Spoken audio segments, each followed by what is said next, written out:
Hello,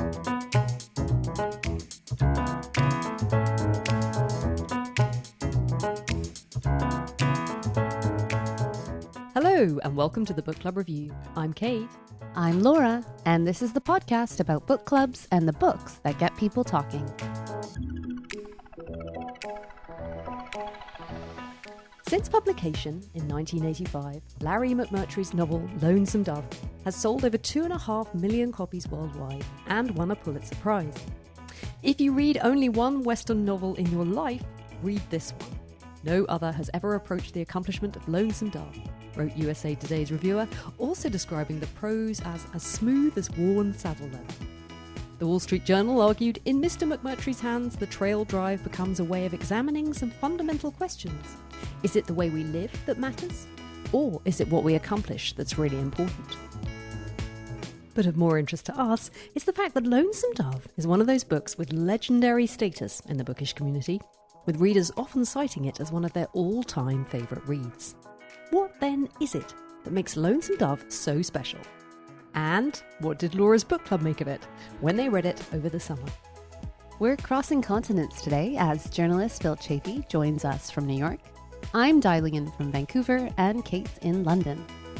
Once we're done giving Lonesome Dove the full book club treatment, we'll also be catching up on a few favourites from our recent reading piles. All that coming up here on the Book Club Review.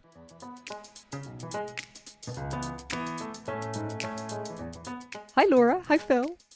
Hello. Hi, Kate. It's great to be back. Very nice to see your dear faces on my screen.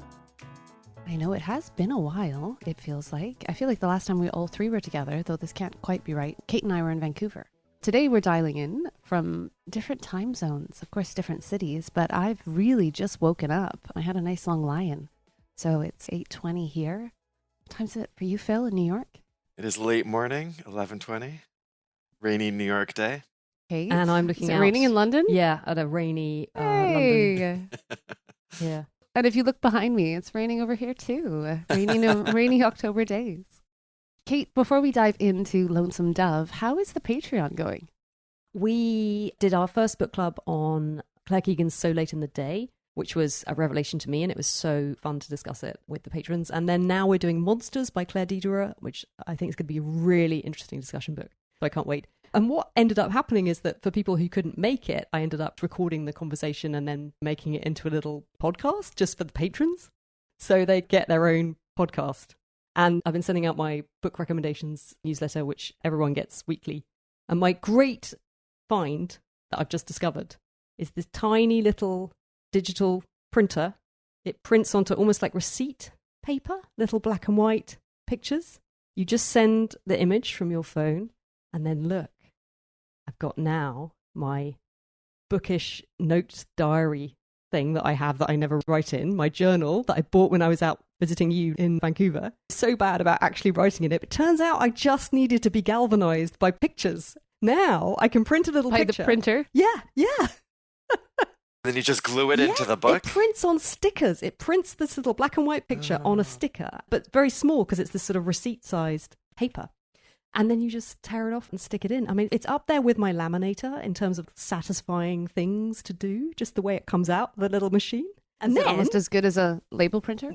I guess, kind of. It's definitely in that zone. But crucially, having stuck in this image of the cover of The Vast of Worlds, I then felt 100% more enthusiastic about writing up some thoughts about the book, which I always want to do because I can't remember, and it'd be so good if I could get into the habit of writing things down, but I never do. And I feel like this little, it's called the Note Buddy portable mini printer, is the way forward. But anyway, let's turn to Lonesome Dove. How did you come to choose Lonesome Dove for your book club? Well, for long-time listeners, everyone should recall that Kate was a massive fan of Lonesome Dove, and she waxed evangelical about it, I swear, for a good 6 months a few years back. It wasn't so long ago. I checked the podcast, actually. It was 2022, Oh, really? so it was not last summer, but the summer Really? before. Mm. Oh, okay. All right. And I remembered how much you loved it. And around that same time, my mum read it with her book club, and they had all said, oh, what an amazing page turner. Because it's big. It's like 800 odd pages. So on that endorsement, I was planning to read it, bought a copy, and hadn't yet got to it. So heading into the summer months, we usually take a break. And I said to the book club, I don't think I strong-armed you guys, Phil, but I was like, hey, we're not going to meet for 2 months. Let's read Lonesome Dove. It's supposed to be amazing. It's a real page-turner. It's a Western that all should read. But it's a Western, but with depth. And they agreed. And here we are. A Western with depth. What is it about? 2 graying, retired Texas Ranger captains, Augustus McRae and Woodrow Call, embark on a final adventure. Their unlikely goal to push 2,000 head of cattle north from the Rio Grande and become the first cattlemen in the Montana Territory. The audiobook is read by Lee Horsley. Here's a clip. They fell silent for a moment, the only sound the grinding of the windlass as Dish drew up another bucket of dirt. "Why not go north?" Call said, taking Augustus by surprise. "Why, I don't know. I've never given the matter no thought. So far as I know, you haven't either. I do think we're a shade old to do much Indian fighting." "There won't be much," Call said. "You heard Jake. It's the same up there as it is down here. Indians will soon be whipped. And Jake does know good country when he sees it. Sounds like a cattleman's paradise." "No, it sounds like a goddamn wilderness," Augustus said. "Why, there ain't even a house to go to. I've slept on the ground enough for one life. Now I'm in the mood for a little civilization. I don't have to have operas and streetcars, but I do enjoy a decent bed and a roof to keep out the weather." "He said there was fortunes to be made," Call said. "Stands to reason he's right. Somebody's gonna settle it up and get that land. Suppose we got there first. We could buy you 40 beds. The surprising thing to Augustus was not just what Call was suggesting, but how he sounded. For years, Call had looked at life as if it were essentially over. Call had never been a man who could think of much reason for acting happy. But then he had always been one who knew his purpose. His purpose was to get done what needed to be done, and what needed to be done was simple, if not easy. The settlers of Texas needed protection from the Indians on the north and the bandits on the south. As a ranger, Call had had a job that fit him, and he had gone about the work with a vigor that would have passed for happiness in another man. But the job wore out, and in the South it became mainly a matter of protecting the cattle herds of rich men like Captain King or Shanghai Pierce, both of whom had more cattle than any one man needed. In the North, the Army had finally taken the fight against the Comanches away from the Rangers, and had nearly finished it. He and Call, who had no military rank or standing, weren't welcomed by the Army. With forts all across the northwestern frontier, the free-roving Rangers found that they were always interfering with the Army, or else being interfered with. When the Civil War came, the governor himself called them in and asked them not to go. With so many men gone, they needed at least one reliable troop of Rangers to keep the peace on the border. It was that assignment that brought them to Lonesome Dove. So, ostensibly, it's pretty simple, right? You've got these 2 main characters. They are older men and they're restless. They feel like their adventure days are behind them, their glory days as Texas Rangers, but they're not quite ready. Well, one of them sort of is, but the other one isn't ready to hang up his boots and settle into old age. They want one more adventure, and so they're going to take these cattle, which they're just going to basically... I mean, it's not... In the book, it's sort of ambiguous. There's a sense that these cattle are all just sort of milling around over the border in Mexico, and they don't really belong to anybody, and so they can just go in. Oh, they belong. Well, exactly, because it's also framed as a raid. So immediately it starts off with this moral ambiguity. You know, these guys, are they the heroes or not? You're not quite sure, because not all their actions seem entirely honourable, shall we say. It's the Wild West, Kate. Right. From the very beginning, you're not quite sure about your bearings. How did your book club relate to those 2 characters? What did they think of them? I think we thought they were really incredible characters, really memorable. I have a little note here somewhere. Phil, I'm going to put words in your mouth in relation to Gus. A beautifully formed character. But maybe I'll just say up front, I personally really struggled with this book. Having recommended it, I got about 200, 300 pages in and found it so brutal and violent. in its content and storyline that I backed away for about 5 weeks because we were going to be reading it over the summer months. And then finally, I'd asked my book club to read a 800-page book. I couldn't not read it myself. So then the last 2 weeks before the book club, I kept reading. But it was not the feel-good page-turner I was expecting, naively, because again, it's the Wild West. What did I think was happening there? I found this quote from McMurtry, which I thought was really interesting. He was slightly dissatisfied with the popularity of his novel. It says particularly after the miniseries adaptation. So they made a TV miniseries of it with Robert Duvall and Tommy Lee Jones. And that apparently also is very, very good and much revered. People who love Lonesome Dove either love it because they've read the book, or I think they love it through this TV series, which I have never seen. But he said, it's hard to go wrong if one writes at length about the Old West, still the phantom leg of the American psyche. I thought I had written about a harsh time and some pretty harsh people, but to the public at large I had produced something nearer an idealization, instead of a poor man's inferno filled with violence, faithlessness, and betrayal. I had actually delivered a kind of Gone with the Wind of the West, a turnabout I'll be mulling over for a long, long time. Isn't that interesting, though, that his description of the book is, it's filled with violence, faithlessness, and betrayal?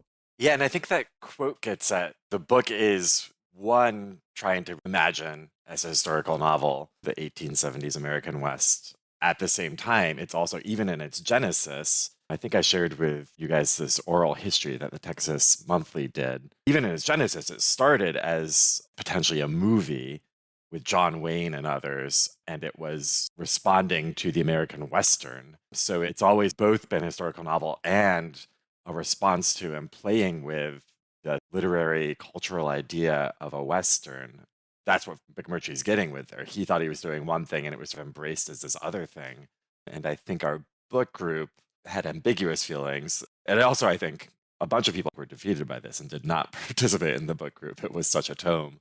But those who did, I think there was ambiguous feelings, correct me if I'm wrong, Laura, about to what extent his critique and what he thought he was doing was successful. And did he take it far enough? Exactly. Because the depictions of the Mexican characters, of the Black characters, of the so-called Indians are pretty, very, very, very, very problematic.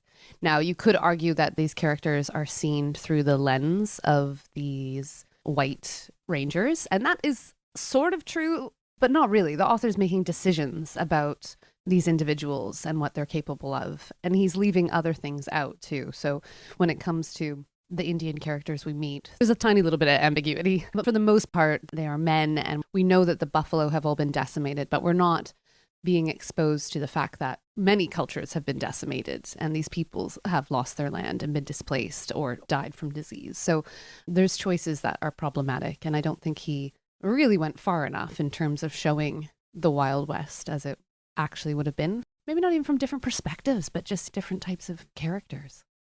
I'm curious to know, though, because you started to tell us and then you stopped. My memory of this book was that I thought the writing was very good from the very beginning, but I wasn't particularly invested in these characters. I didn't really care that much about these two men. And there are lots of other side characters, peripheral characters, who are also important. You've got your A characters and your B characters. But even the B characters and then the C characters and sometimes the D characters, people who only get maybe a line or two, what I think McMurtry does really well is they're all fully rounded. They all exist as real human beings, and there's something really delightful about that. But nonetheless, I didn't really care that much about any of it until about 300 pages in, when they finally get these cattle on the road and they're heading off on their way up to Montana. And there is a dust storm. They are caught in a dust storm.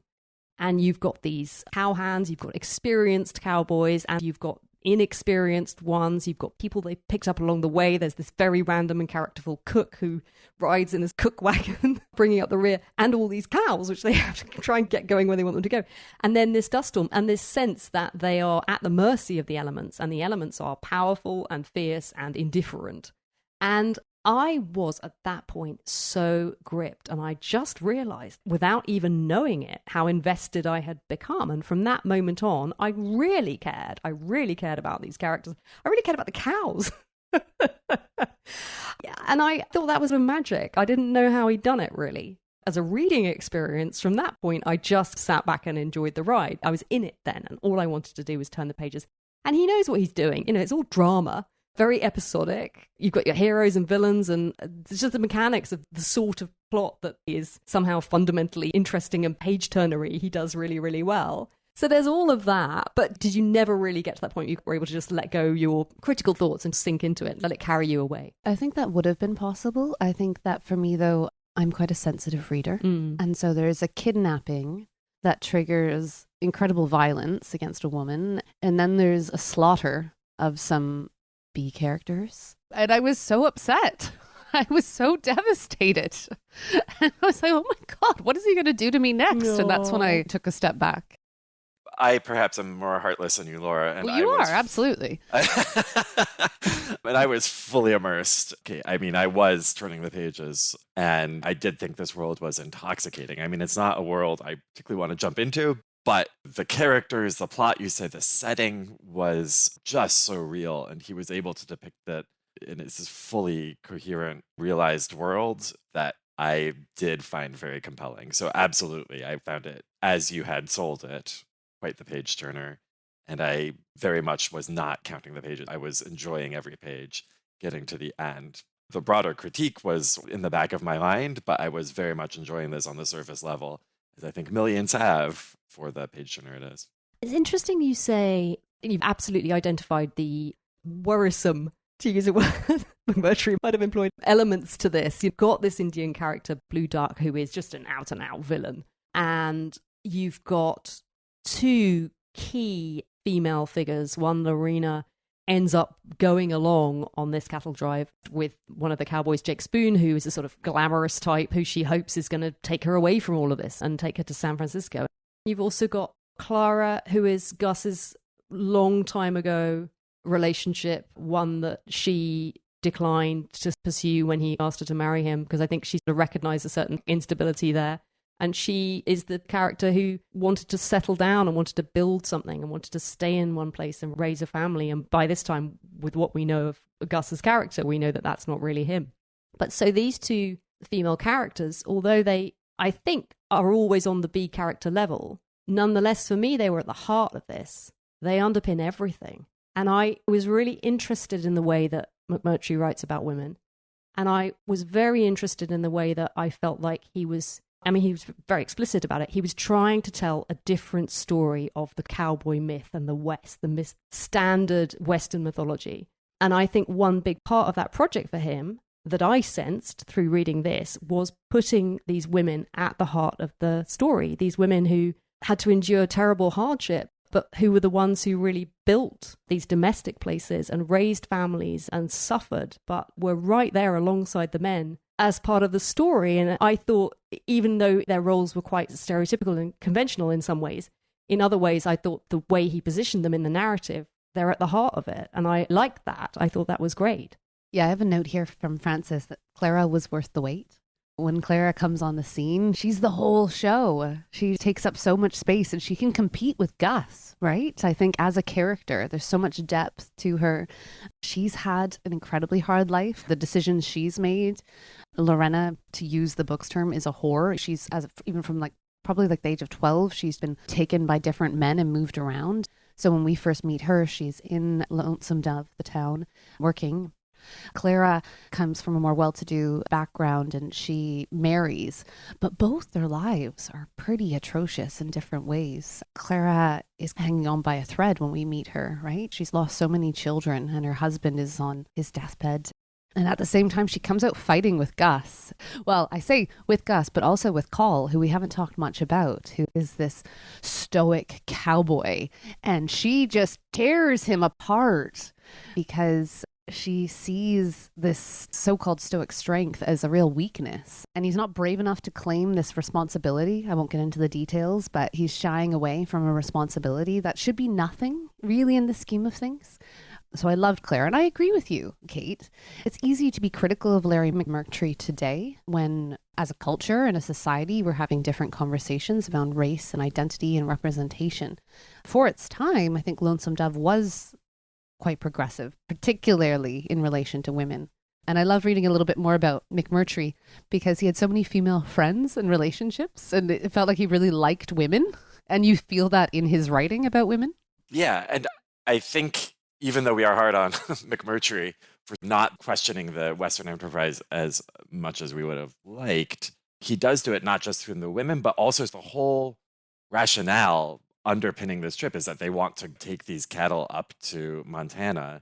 But the two central characters, Gus and Call, they don't really want to. And they have this sort of, one of them is failing to live up to this responsibility. Again, don't want to give a spoiler, but there's this deep ambiguity that McMurtry introduces into the entire structure of the plot. But also, I think, as you said, Kate, there's also this, they have stolen these cattle. There's this questioning of the entire project of imperial expansion that this era was about. So there is a lot of fascinating criticism here. Yes, when I finished this, I went on a deep dive. I didn't really know much about it before I went in. And then when I came out, I wanted to know everything about it. I didn't want to read any more because there are some prequels that he wrote after he'd written this, and he also wrote a sequel. But I didn't want to touch those because I just you know what? I don't want to mess with the reading experience I've just had. But I was really fascinated to read someone's PhD thesis on postmodernism in McMurtry's work. They made a very persuasive, it seems to me, I hope they got awarded that qualification, but case for the idea of fragmentation and it's not self-awareness, it's not self-reflexive, it never does that, but there is a certain knowing quality to this idea of the cowboy and this idea that the human players are at the mercy of this vast, implacable, natural world, and they have no mastery over that. There are lots of different elements. You could just pick on any one of them and try and unpick it a bit. It's such a clever book. I think that's what I loved about it. America had the cowboys settling the West. Canada had the RCMP. And I feel like that the Royal Mounted Police. Oh, okay. I was going to say, who are they? Phil, do you know the RCMP? Oh, God, my guys. The acronym. Okay. The Mounties, exactly. That was our law force. Red jackets, big buttons, hats on the horses, very civilized, trotting through, ruining everything. Exactly the same imperial expansion, but far less wild. I don't know. It just amuses me because I do think it comes back to national mythologies and the stories we tell ourselves. And Canada and the US are far more different than most people would think. But McMurtry, he's a Texan, and Texas particularly has its own mythology, as I understand it, and are very fiercely proud of it.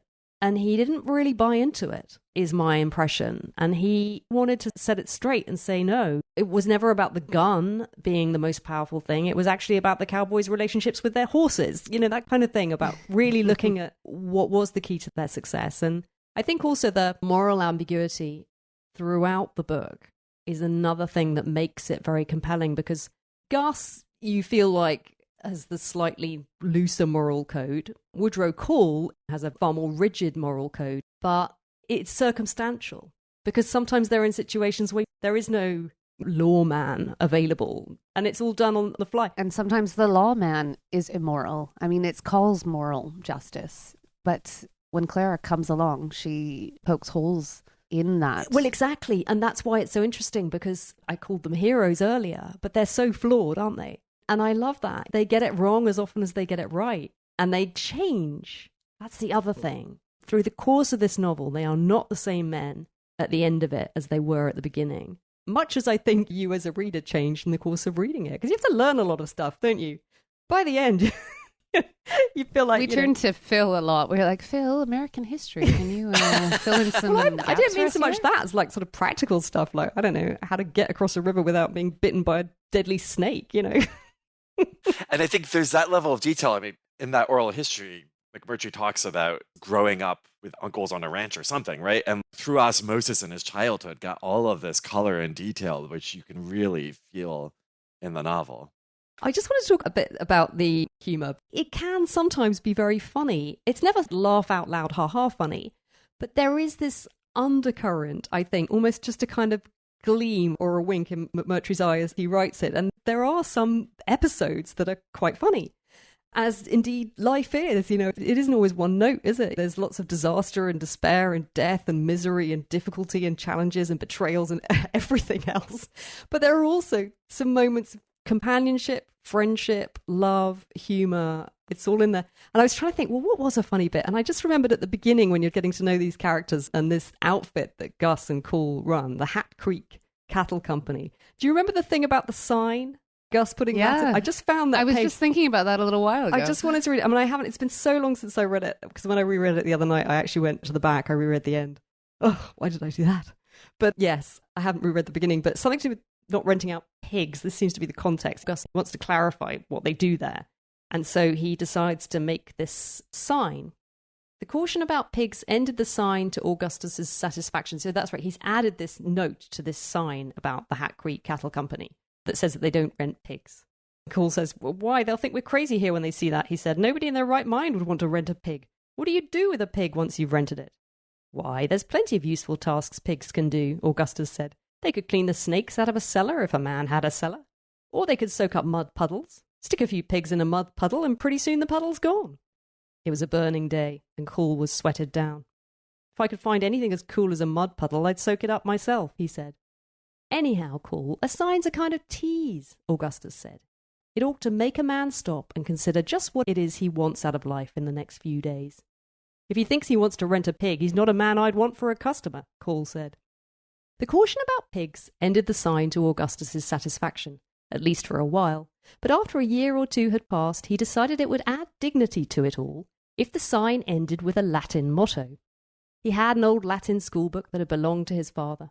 It was thoroughly battered from having been in his saddlebags for years. It had a few pages of mottos in the back, and Augustus spent many happy hours poring over them, trying to decide which might look best at the bottom of the sign. Unfortunately, the mottos had not been translated, perhaps because by the time the students got to the back of the book, they were supposed to be able to read Latin.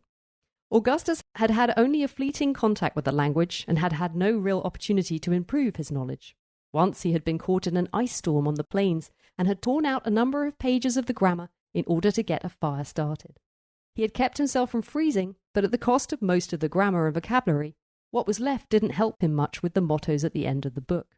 However, it was his view that Latin was mostly for looks anyway, and he devoted himself to the mottos in order to find one with the best look. The one he settled on was Uva uvam vivendo varia fit, which seemed to him a beautiful motto, whatever it meant. One day when nobody was around, he went out and lettered it onto the bottom of the sign, just below, "We don't rent pigs." Then he felt that his handiwork was complete. The whole sign read, Hat Creek Cattle Company and Livery Emporium. Captain Augustus McRae, Captain W.F. Cole, Props, Proprietors, P.E. Parker, Wrangler, Dietz Joshua, for rent, horses and rigs, for sale, cattle and horses, goats and donkeys neither bought nor sold, we don't rent pigs, uva uvam vivendo varia fit. Augustus didn't say a word about the motto, and it was a good 2 months before anyone even noticed it, which showed how unobservant the citizens of Lonesome Dove really were. It galled Augustus severely that no one appreciated the fact that he had thought to write a Latin motto on a sign that all visitors could see as they rode in, though in fact those riding in took as little note of it as those already in, perhaps because getting to Lonesome Dove was such a hot, exhausting business. The few people who accomplished it were in no mood to stop and study erudite signs. And then there's a bit, isn't there, further on where he meets someone who can read the sign. I can't remember if we ever find out what it means. But it had the right look. It's rich, it's multi-layered, it's got adventure. But is it a good book club book? It's a lot, isn't it, for a book club to tackle? I mean, my mum's book club did it, your mum's book club did it, which makes me think it's a good one for book clubs that have got a bit more time on their hands.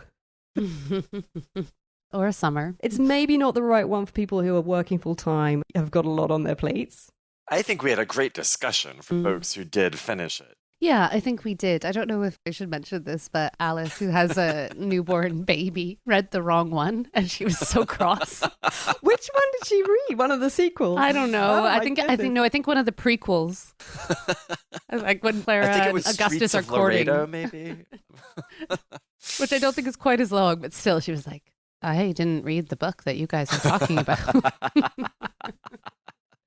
So yes, I think it was a good book club book. I would add nuance to Kate's recommendation that it's a stonking good read, page turner. I think it can be, and obviously 2.5 million sales speaks for itself, but I think there's a lot more It's a lot more violence than I was expecting, but a lot of people read for that, unlike me. Yeah, I think if you like War and Peace, if you like Middlemarch, which I think Oh, was... no. Middlemarch. No one dies in Middlemarch. No, of course. But it's more that sense, I think he absolutely had in mind these long, immersive 19th century novels, particularly with Middlemarch. The whole idea is you're in this one set community, you've got the same people. It's all about the interrelationships between them. And there's a lot more action in Lonesome Dove. But, you know, when I saw that reference when I was looking into it after I'd read it, I was like, oh, yeah, I kind of see that. It's not to do with, people getting murdered left, right, and centre, or having terrible things. Or killed by the elements. Yeah, exactly. No, obviously not. But there's just something about that long, immersive, detailed read that's quite clever as well. I think what's very clever, what McMurtry's doing, is that he's clearly incredibly clever, but his characters aren't. And I think he does that really well. That, again, interested me because I think the final element to the puzzle of enjoyment is McMurtry himself. Because what you get behind it all, behind these characters, behind this incredibly cinematic scene setting that he does so well, is you get him and you get his thoughts, not directly, but indirectly. And I really love that. And then afterwards, I didn't want to read more of his fiction, but I did want to find out more about him. And he's a very interesting man. He was a passionate book lover and book collector. And he liked the idea of book towns, which I think maybe you have in America as well as us having them here. And somehow he knew about that, or maybe he came up with the idea. I don't know. But anyway, he decided he wanted to make Archer City in Texas into a book town. And I think the success of the novels meant that he was able to afford to do it. So he started this bookstore, which was this huge, kind of sounded like maybe a bit of a warehouse of secondhand books. It sounded like the most incredible place in the world. I was absolutely desperate to go and visit it. I believe it's still there, but obviously he died relatively recently. I want to say 2022, because I think that was the final nudge I had to read it, was reading an obituary of him in The Guardian and thinking, I must read Lonesome Dove. This sounds so interesting. Anyway, so yeah. And then I read a book that he wrote about books. Can't remember the title. It was something fairly bland, like Bookman's Diary or something like that. And actually, I was really disappointed by that. It was really boring. And there was also the slightly disconcerting amount of stuff about erotic literature, which is a genre that book collectors, there's a whole subculture, which I found a bit unsavory, and I was just a bit worried about it. I don't want to know more about this interest, Larry. So it's almost like that Don't Meet Your Heroes, maybe it's not so good. But I still stand by the feeling I had when I read Lonesome Dove of just feeling like I love this author, I love his work. It was so great. Yeah, I would say you use the word cinematic, but that is under very much underlying that for Larry McMurtry. He also did the screenplay for Brokeback Mountain. A bunch of his books became iconic movies, such as The Last Picture Show and Terms of Endearment. And he does have this incredible cinematic sensibility that comes through in the prose, and that, I mean, just in the passage you read, you get a sense of it that does create this immersive world. I mean, you talked about 19th century doorstops, but also I think I get the same joy from the big fantasy and sci-fi books where you just are immersed in this world. Agree. And McMurtry is just such a safe pair of hands to give you a world that I don't know about more of this series, but I definitely want to read more of his other fiction, I think.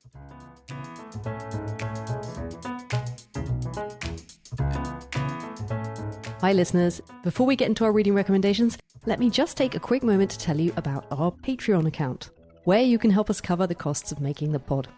If you choose to support us at the lower tier, less than the price of a coffee a month, then in return you'll get my weekly newsletter, which is all about recommendations, whether books I'm recommending to you or books that people have recommended to me. I also throw in links to articles, podcasts, whatever I've come across that week that I've loved. At the higher tier, you get that, plus membership of our monthly book club, which meets on the last Sunday of the month over Zoom. I record these and make them into an extra show just for patrons. So if you fancy appearing on the Book Club Review podcast and talking books with me in person, I'll be delighted. Other extras include special episodes, most recently one on Lauren Groff's new novel, The Vaster Wilds. And you'll also get to listen in to the stationery special I made, in which I thoroughly considered the question of the perfect pen, the perfect notebook, and the best way to take notes to enhance my reading. Have a look at the link in the show notes for all the details. Right, on with our book recommendations. What other westerns should we read, Phil?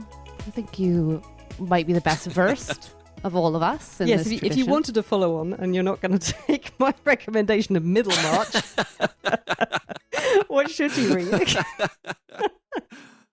I'm actually in the middle of this book right now, which I think would be a fascinating follow-on, which is not a Western per se, and it's not fiction. It's called Prairie Fires. It won the Pulitzer 5 years ago, maybe, by Carolyn Fraser. Have either of you read this before? No, I feel like I've heard of it though. This is this biography history about Laura Ingalls Wilder, who obviously, I think this made it across the pond. It's a sort of canonical book or series of books in North America, is probably safe to say. Mm-hmm. Yeah, I read them as a child. Little House on the Prairie and all the various sequels and offshoots to that, where Laura Ingalls Wilder detailed in sort of children's literature her childhood in the Dakotas in the 1870s and 80s, so around the same time as Lonesome Dove. And that then became this huge, just like Lonesome Dove, the miniseries, Little House on the Prairie was this huge, long-running television show in the 1980s with, what was that guy? The actor. Michael Landon. Michael Landon, right? So I feel like the books weren't so big here, but there's a whole generation my age. We grew up watching that TV series. It was on all the time. Fair enough. So this book, Prairie Fires, goes through the actual historical biography of Laura Ingalls Wilder, also sets a scene in terms of the Indian Wars and the displacement that was happening and the homesteaders going out west, but then goes across her lifetime and then also becomes a biography of her daughter, who was just as responsible for these books as Laura herself, her daughter Rose, but then goes into the situation for them to write this and the creation of these books and the cultural impact that these books have. And the books, it is also not a spoiler, were not particularly faithful to the actual history. So it's a fascinating look, which I think reminded me of Lonesome Dove just because it's both interacting with the history and the characters, but also the cultural valence of the narratives, just like McMurtry's doing with Lonesome Dove. I'm only halfway through this, so I can't fully endorse it, but so far it's pretty amazing. I have such a clear memory in my mind of reading the very first one, Little House in the Woods, before they leave and go out in Little House on the Prairie. And I would have read it maybe like 8 or 9 or 10. I think it was one of those books series. It just slid straight into my consciousness. So how interesting to layer on as an adult the reality behind that storytelling. I want to recommend, as I always do, Days Without End by Sebastian Barry. I thought of this book because there's 2 hapless Irish immigrants who have somehow washed up in Texas in Lonesome Dove. We haven't talked about them. They're the D characters, and they sing beautiful, sad songs. In Days Without End, we have 2 young Irish boys who are fleeing famine and hardship separately, and then they meet in the States and they participate in the Indian Wars and they end up settling, and there's this beautiful relationship threaded through it. But it is chaos. We talk about imperial expansion as if everyone participating was, I don't know, like a real player, whereas these 2 Irish boys are just swept up in chaos, absolute chaos. And I thought it is a very good book and a really good counterpoint to Lonesome Dove as well. It's got that similarly immersive page-turning quality, hasn't it? You really get swept along. Much shorter. But much shorter. Also quite brutal. I think you're forgetting that. I know. No, I'm not though. I think because that's what I mean about the chaos. But it feels fresh in a way that Lonesome Dove isn't that fresh, right? Like it is playing with the tropes of the Western novel, where I feel like Days Without End is just smashing it apart and showing what it would have been like to live through that as a settler coming to this new land, but fleeing death and devastation and arriving and inflicting death and devastation. Well, it so happens that my recent reading also neatly fits into recommending a follow-on, and that is the latest book from Lauren Groff, The Vaster Wilds. Ooh. Which is set in the 1600s and is an unbelievably propulsive read. It really, from the very first page, it picks you up and doesn't put you down. It's the story of a young girl, I think she's I felt like possibly she was sort of 13, 14, and she's escaping this settlement. She's fleeing into the wild. She's got some basic survival things. She's got a couple of coverlets. She's got a flint for making fire. She's got a small axe. She's got gloves. She's got some boots, but she doesn't really have anything else. And she's running from something. And we soon learn that she's actually being pursued. She runs through the woods, and then through flashbacks, we start to learn what she's left behind her. The settlement, which I believe is based on a place called Jamestown, which probably all Americans would immediately be familiar with, but which is a British attempt at a colony that struggled. They had a winter of absolute starvation. I think I read something like there were 300 people there at the beginning of the winter, and only 60 of them survived. Virginia, this is. Right. So anyway, possibly based on that, but certainly it's not specific. But she's escaping starvation, but then gradually, as we follow her on her journey, we learn of the other things that she is running away from. And so it's partly a story about survival and how she manages to do that. What did I read? Something like Bear Grylls crossed with something. And I thought, yeah, there is a bit of that. There's a lot of, having to find the dry twigs to make the fire and carry them with you so they don't get, just a lot of kind of learning as you go along about how to do all that and try to keep warm and try to find enough food so that she's got enough calories to keep her going. You also then get to know about her own backstory, her own history, how she came to be brought to America, the family that brought her, what her relation is to them, and some truly horrifying things that happened that are the thing that meant that she could not stay. And all the time, you're hoping against hope that she will find a way to survive. It's actually, I don't think, a spoiler to say it's not that kind of book. I think that's very much Lauren Groff's point.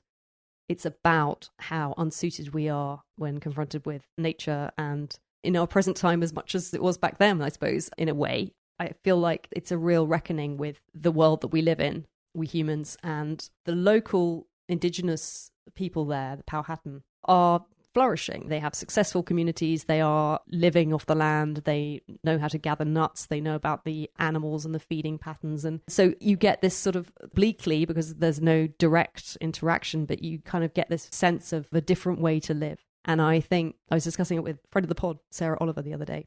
And she said, society moves forward and things change. There's progress, but is it right? Are we getting it right? And maybe this book is asking us to look at where we got it wrong. It's unbelievably brutal. It really is. It's unsparing. The closest comparison I could think of was Cormac McCarthy's The Road. But unlike that book, which is a book set in a dead, arid land, this is full of life. And I think ultimately about humanity's need, not just for the basics of warmth and shelter and food, but also for something more than that, love and companionship. And that ties in quite nicely with, I think, what McMurtry was getting at as well. Because ultimately, Lonesome Dove is about that relationship between those two men. Well, I will be reading that one. So thanks for clearing that up. As I read it, I thought, this is not going to be for Laura. I've read it so you don't have to. I mean, you should. Everyone should. It's an extraordinary book. But yeah, the world is a difficult place right now, isn't it? Particularly, it seems acutely right now and might not be what people want to read. But I mean, I would recommend it. It's excellent. I think it was absolutely excellent. Well, how funny that what you've been reading ties in so well with Lonesome Dove. I'm going to shoot off, listeners, but keep listening to hear Kate and Phil talk about their latest reads that maybe aren't attached to the Wild West or Imperial Expansion. Maybe. Who knows? I mean, maybe that's all Phil reads.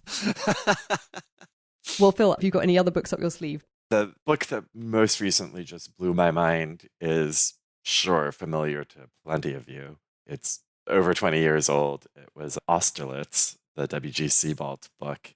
Kate, you're nodding. I take it you have read this as well? But I'm not sure I have read that one. I've read the one where he's wandering around on Suffolk beaches, Rings of Saturn, Is that which Rings I of love. Saturn? Yeah. I love. But Austerlitz is a novel, is it not? Yes. So Austerlitz is a novel. Sebald, I think it was his last novel. He died in this tragic car accident, I think months after it came out, or the same year in 2001. But Austerlitz, the unnamed narrator meets this man whose name is Austerlitz in the train station in Antwerp. And the first half of the novel, he keeps bumping into this man.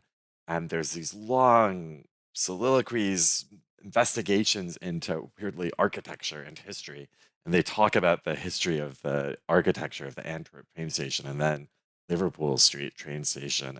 You learn more and more about this man who had this childhood in Wales in World War II. And it turns out he found out that his origin was actually he'd been on the Kindertransport, a young Jewish child who got out of Germany, actually out of Czech Republic, and was transported to Great Britain. And he then goes and explores his history, his family history.